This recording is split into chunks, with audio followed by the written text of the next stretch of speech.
All right, so starting Unit 9 here, we're going to be combining two topics that I generally would put separately, helping and hurting others. So this is really combining the areas of pro-social behavior and aggression. Pro-social behavior, being anything from saving somebody to volunteering, anything that helps somebody else, and aggression being any type of behavior intended to cause any sort of physical, mental, psychological harm to another person. So, just again, for time constraints, we had to combine these. But both of these topics really revolve around a relatively basic question that we wonder often: are human beings good? And it's a very broad, difficult question that maybe doesn't have a particularly straightforward answer. But I think one way to address it is to note that human beings certainly can be good. There are, innumerable instances of people helping out others when, it might cost them something or not always be as much in their own best interest as it might be for that other person. So let's set this aside and just say human beings definitely can be good. So maybe the real question that we should be asking is not are human beings good, but when are human beings good and why?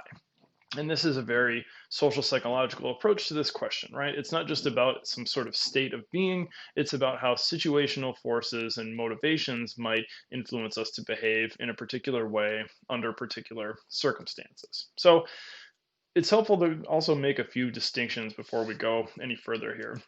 Pro-social behavior, like I've said, are any actions that benefit other people. And this, again, is a bit of a broad definition. I think when a lot of people hear the term pro-social behavior, what they bring to mind is something that's maybe more appropriately called altruism. Altruism is actions that are intended only to benefit another person. And you'll notice that that language is not all included in the pro-social behavior definition.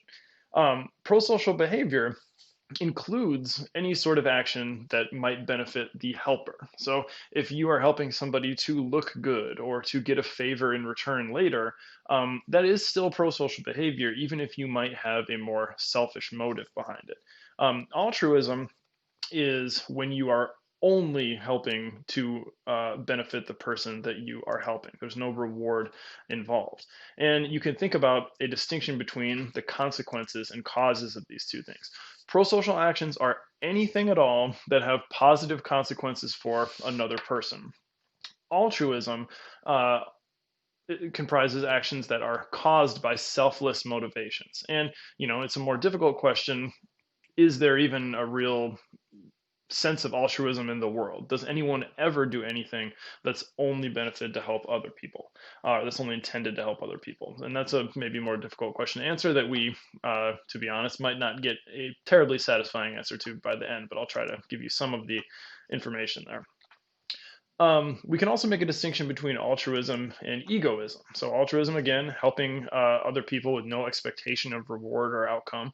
Egoism, then, might be helping other people in order to gain rewards for oneself. So, egoism might be more common than altruism in a lot of ways. And again, like I said, there's an ongoing debate as to whether there really is truly altruistic pro social behavior. Okay, so with some of those distinctions in mind, I want to talk about some type of distinctions we can make between different types of people on demographic grounds and where they might live that might tell us something about who is likely to engage in pro-social behavior.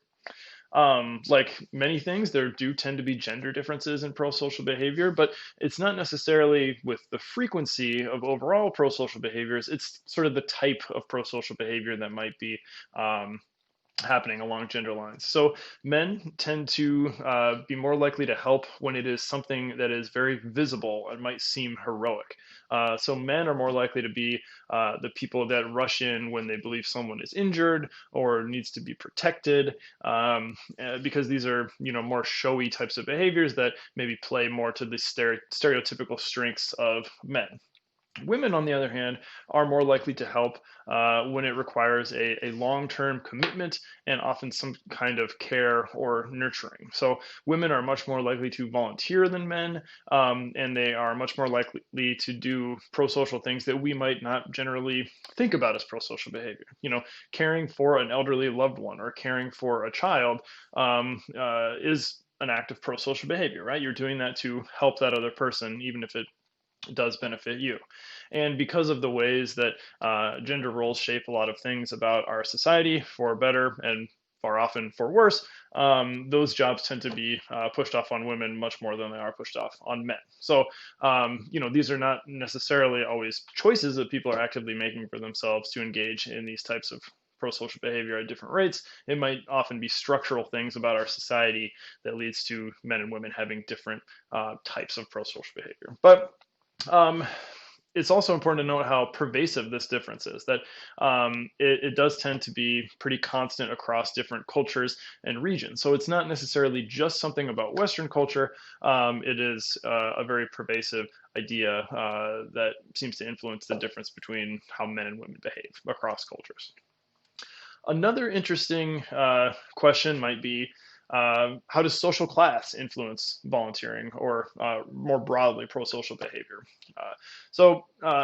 Paul Piff is a researcher that does a lot that has about social inequality. And he and a group of people several years ago did a series of studies where they wanted to see, do lower versus higher class people tend to engage in more helping behaviors. And we might just generally expect people that have more are more likely to help. But there would be an alternative hypothesis there that maybe lower class people, or it's kind of a crass way to put it, but lower socioeconomic status people might be more used to getting and receiving support and might have a better understanding of how important that can be. So maybe people of a lower quote unquote class might be more likely to help, even though they tend to have less. So there were 4 different studies in this particular article that operationalized socioeconomic status and pro-social behavior in some different ways. You can see there on the bottom, there were studies about being generous with your time, giving some of your participant compensation to a charitable target, how much you might trust somebody else, and how much you might help an experimenter with an unrelated task. And in all of these studies, they found that people who were lower in socioeconomic status were more likely to be generous, charitable, trusting, and helpful. So there are a lot of ways, a lot of converging evidence that people that are supposedly lower class tend to be more helpful. One interesting note about this that I always think is cool, the way they experimentally manipulated low socioeconomic status was they gave people this kind of ladder. That's a very common way cross-culturally to measure where somebody stands in their culture.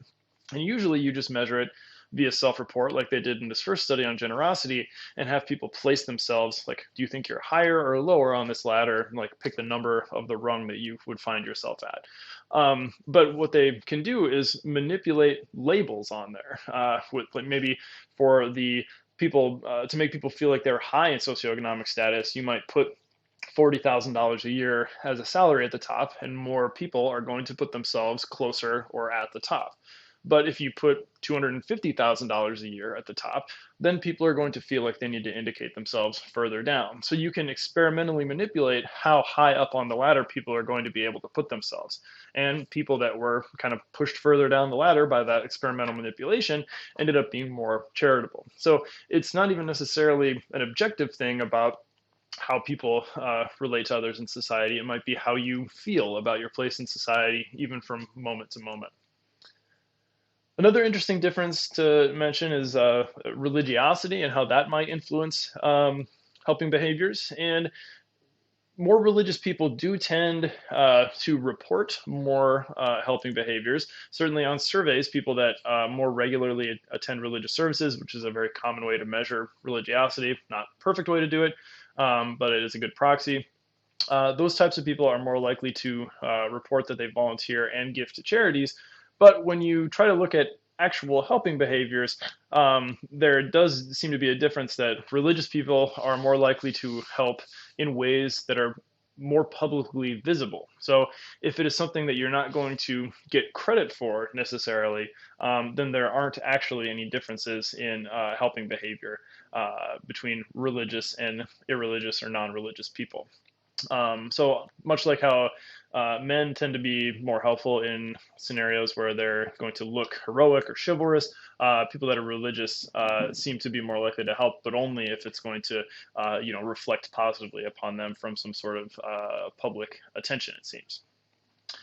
Last thing I want to mention before we turn to talking about, really situational influences is to circle back to something that I brought up in the attraction and relationships unit, this idea of attachment. So we've talked about this as, you hopefully encountered it in intro psych, and I mentioned it as the relationship that you form in the very early in life with your primary caregiver.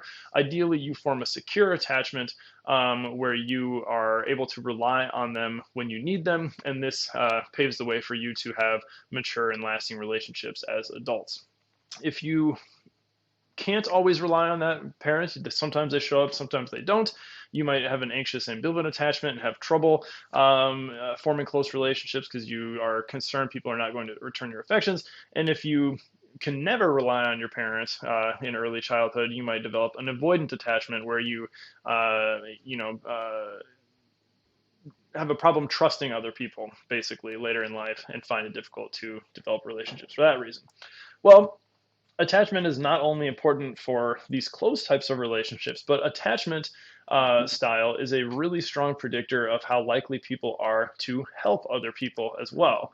And Bowlby, the person who largely came up with attachment in the 70s, he predicted this back then, that he suggested that if people have secure attachments, then they're better able to think about other people. They can think about other people's vulnerabilities and attend to them because they're confident in their own security and safety. And people that have anxious avoidant attachments, anxious or avoidant attachments, they are not going to be as secure in how they feel about themselves and their own well-being, so they will have less kind of bandwidth to help other people.